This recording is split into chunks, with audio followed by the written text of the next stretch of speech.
अन्ततः एसएमसी एपमा फस्नु भएन साथीहरू।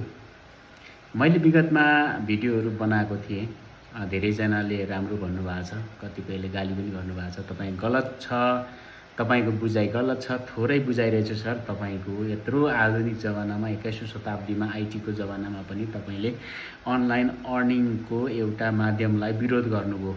यो एसएमसी गलत होइन भनेर कतिपयले म्यासेज गरेर पनि गाली गर्नुभयो। अब आज त फस्यो होइन साथीहरू, 33,800 फस्यो यहाँहरूको। अब कुनै उपाय छैन। अब यहाँहरूले कसरी उठाउनुहुन्छ? न त यो कम्पनी नेपाल सरकारमा दर्ता छ, न कुनै आधिकारिक ढङ्गले यो चलेको छ, न समाउने ठाउँ छ, न टेक्ने कुनै आधार छ।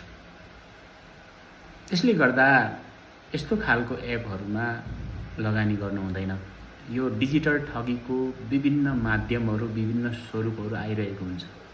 21औं शताब्दीमा सूचना र प्रविधिको, आइटीको, आइसिटीको, इन्फर्मेसन एन्ड कम्युनिकेसन एन्ड टेक्नोलोजीको विकाससँगै विभिन्न खालको स्वरूप बदलेर चाहिँ ठगीहरू आइरहेको हुन्छ। त्यो सँगै यहाँहरूले त्यो चाहिँ एकदमै बुझ्नुपर्छ।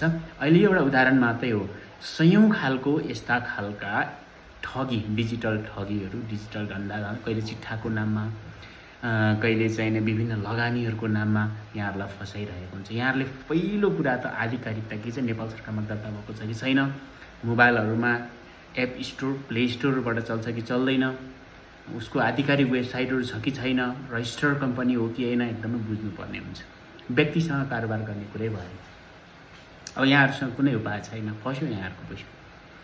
अन्तिम एउटा उपाय बाँकी छ, त्यो म तपाईँहरूलाई बताउँछु।